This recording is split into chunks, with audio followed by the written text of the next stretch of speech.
Não. Tá.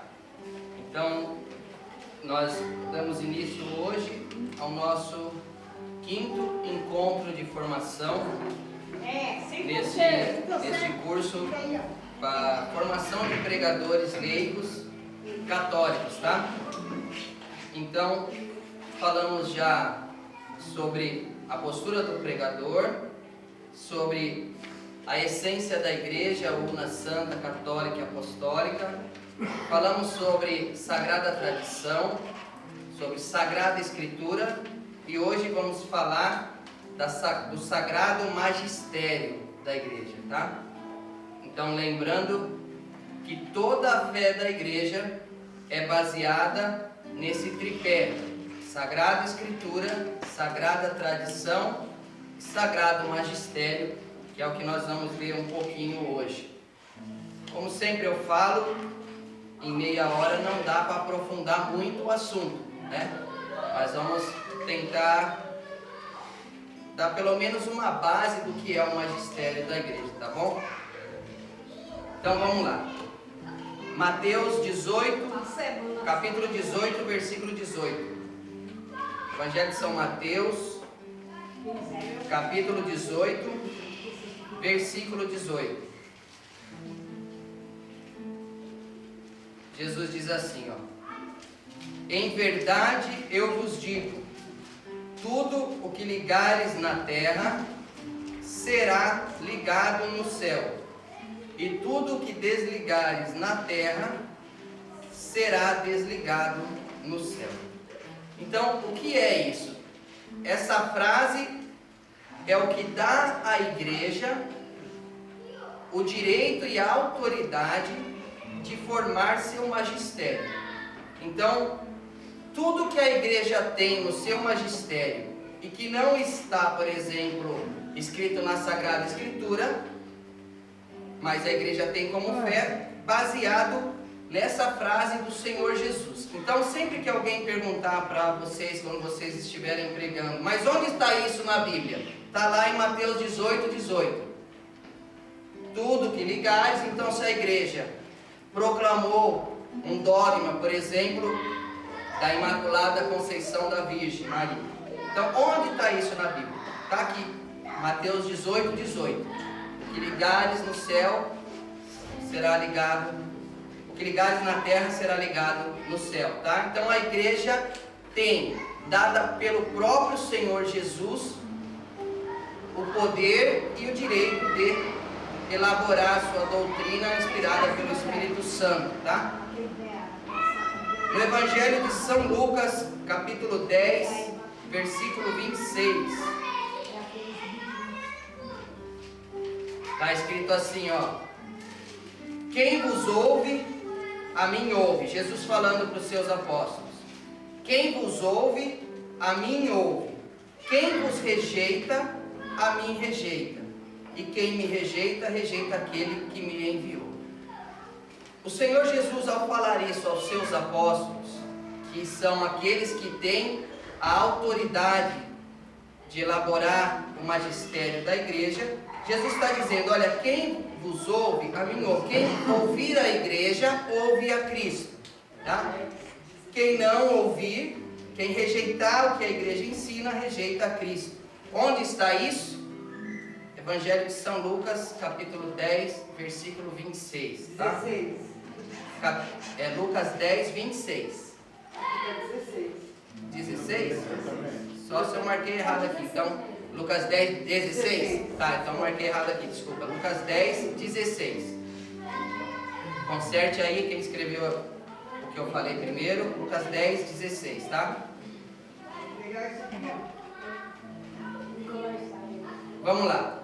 Então, assim, o magistério da igreja inclui a Sagrada Escritura, os 73 livros canônicos que nós falamos semana passada, inclui toda a doutrina que os apóstolos e a didaquê que nós aprendemos sobre a tradição, toda a doutrina da tradição, e inclui todos os documentos oficiais da igreja.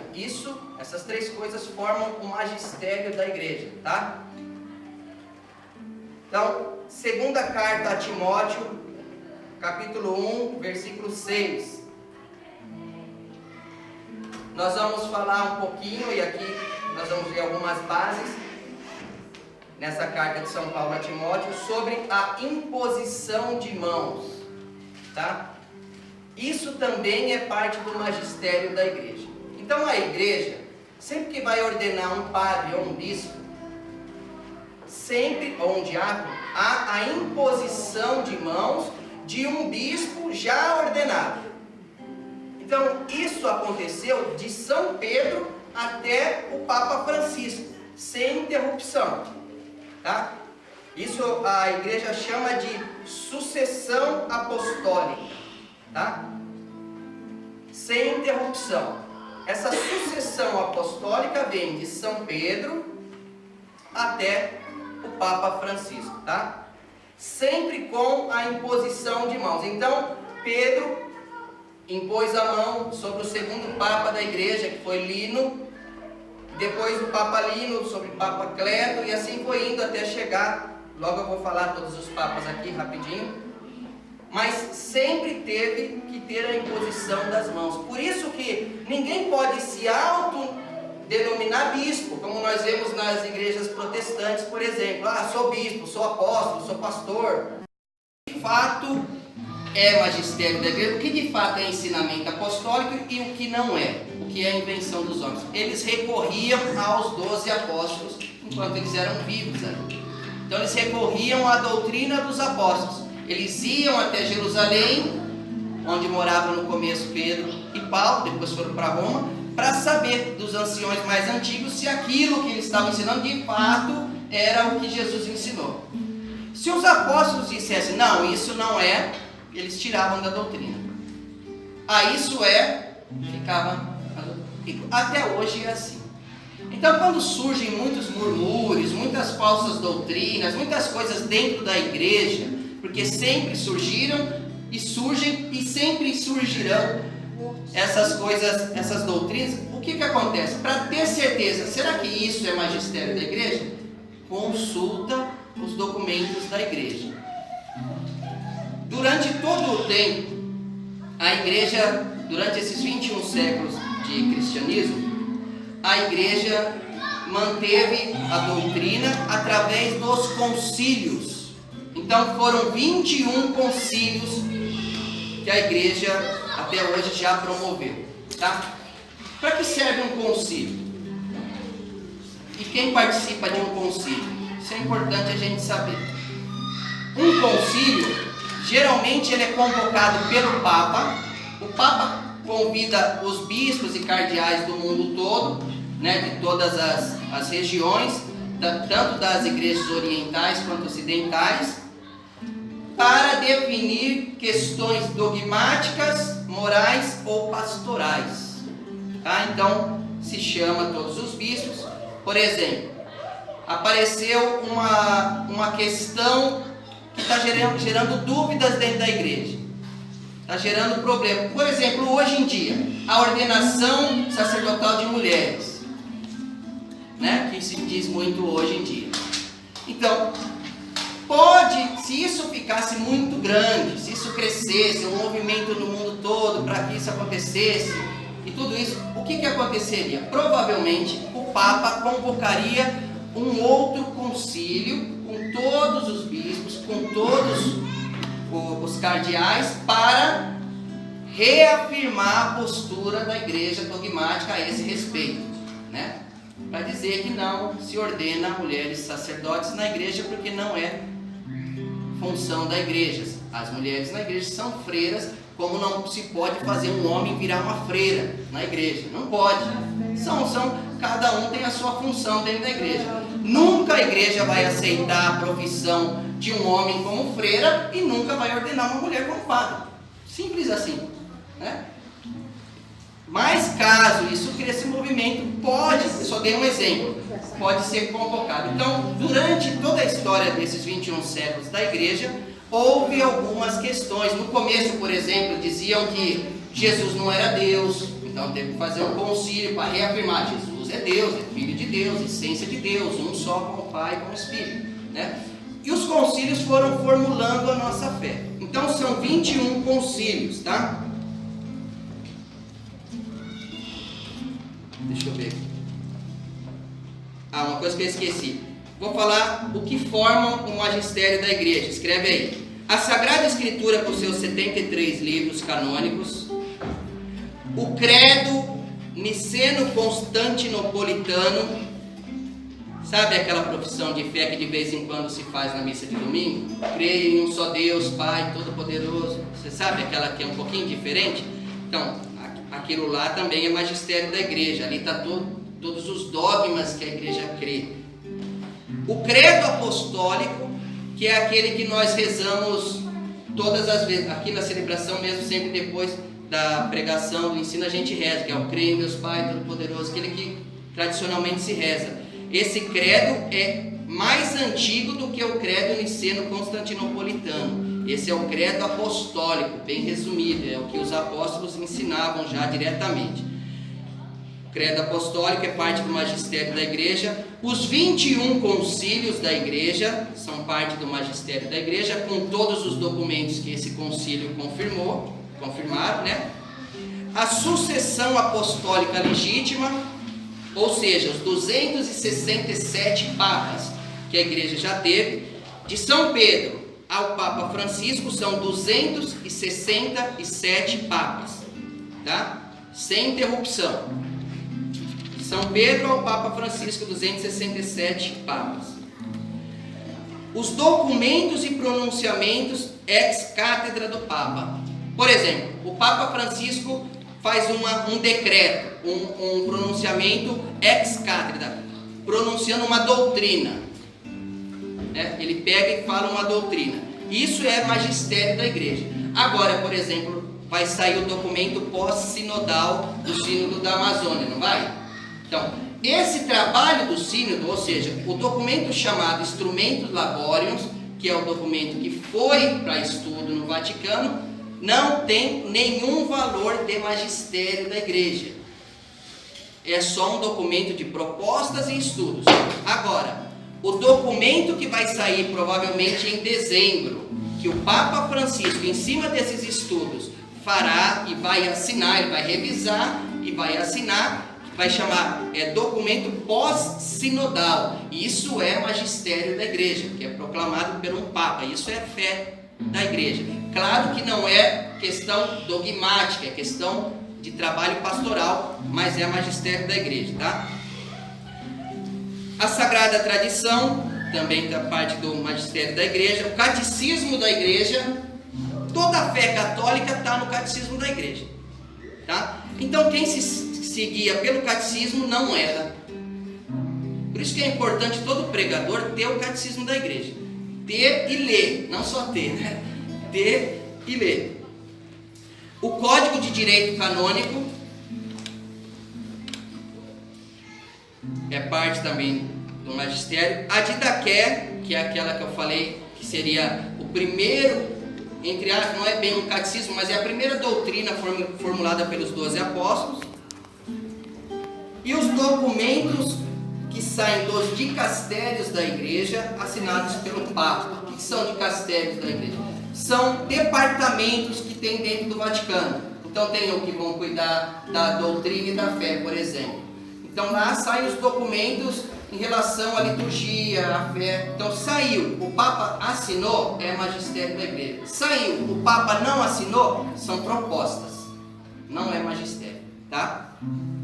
Por exemplo, todos os documentos da CNBB, por exemplo, todos os documentos aqui da CNBB, orientações da CNBB, todos os documentos que saem da CNBB como orientações, não são magistério da igreja, são orientações pastorais, que devem ser observadas, devem ser seguidas, desde que nada contraria o magistério da igreja, claro, né?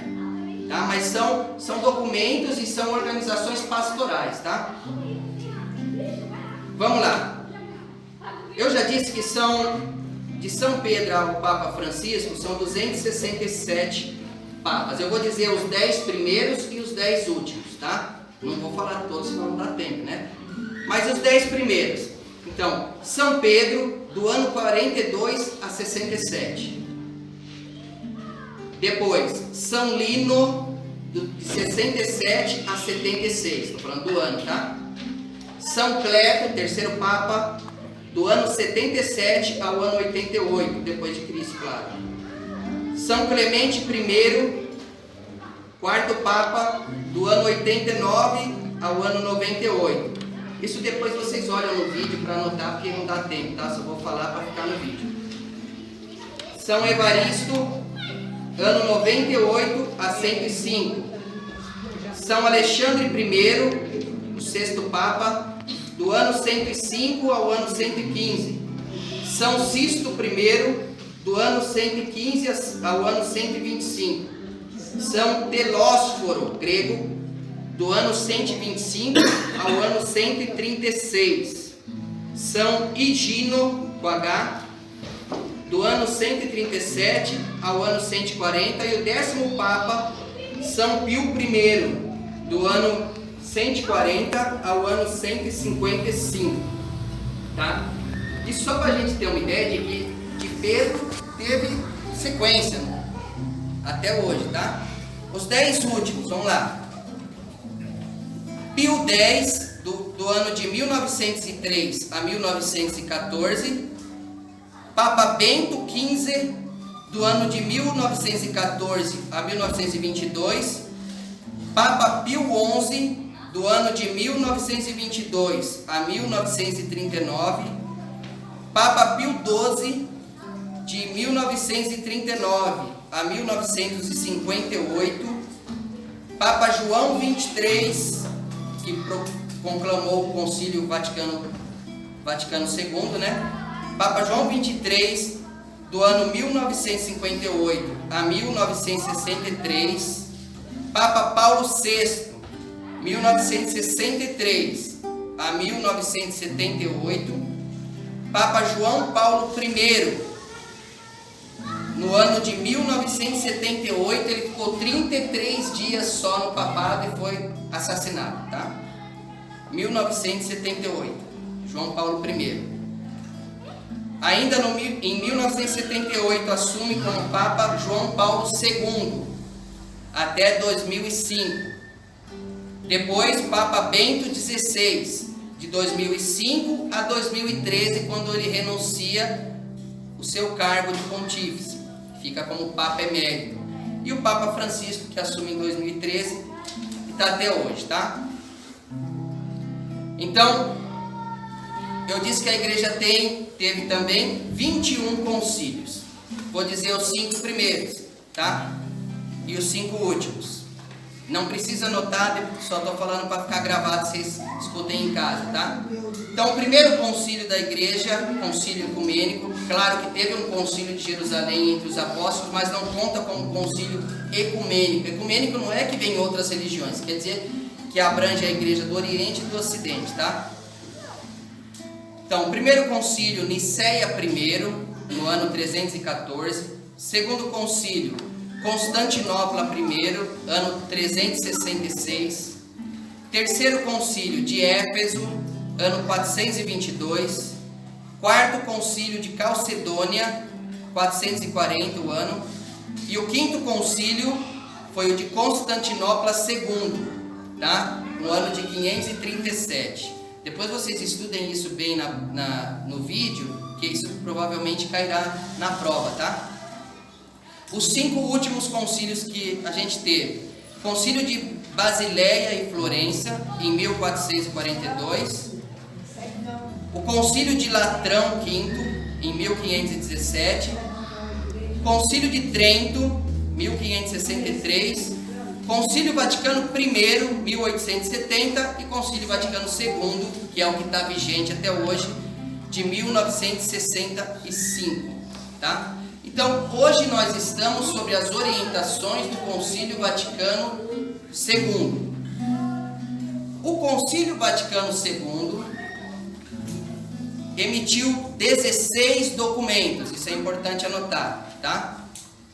16 documentos. Pega aquela folhinha lousa para mim. Esses documentos nesses documentos está toda a fé católica, tá? Aqui a irmã escreveu, porque está tudo escrito em latim, tá? Os 16 documentos. Então vamos passando, o pessoal vai copiando aí, tá? Que não vai dar para copiar no vídeo, tá bom? Então vai passando de um para o outro aí. Se não der tempo até a gente terminar, já estamos terminando. Depois que encerrar a celebração, copia, tá bom? Então eu vou dizer quais são os documentos. Documento Lumen Gentium, trata de dogmas de fé. Documento Dei Verbum, também dogmas de fé. Documento Gaudium et Spes. Documento Sacrosanto Concílio. Documento Unitatis sei lá que está escrito aqui, nem eu entendo minha letra. Redintegratio. Documento sexto, Orientalium Ecclesiam, que falam sobre as igrejas orientais. Documento Ad Gentes, documento Christus Dominus, documento Presbyterum Ordinis, que fala dos padres, da formação dos padres. 10º documento Perfecta Caritatis. 11º Optatum Tutis. 12º Apostólica, não consigo ler isso aqui, depois vocês copiam ali que está escrito. 13º Intermirifica. 14º Gravissimo Educationes, que fala sobre a formação e educação católica das escolas católicas e faculdades católicas. 15º documento Dignitatis Humanae. E 16º Nostra Aetate. Todos esses documentos é o que regem nossa fé hoje. Então, qualquer coisa que ensine em nome da igreja, por exemplo, como a teologia da libertação, uma corrente dentro da igreja muito perigosa, anda ensinando por aí afora, nas faculdades católicas, nos colégios católicos, nos grupos de oração, dentro das paróquias, nas homilias. Esse movimento chamado teologia da libertação, já condenado pela igreja algumas vezes, ele ensina dentro da igreja coisas contra o magistério da igreja. Então, termos acesso aos documentos é muito importante para que a nossa pregação seja eficiente e clara, tá? Existe um documento que vende na Loyola, nas livrarias Loyola, e acho que na Paulus também vende, lá no centro da cidade de São Paulo, que chama Compêndio do Vaticano II, tá? Compêndio do Concílio Vaticano II.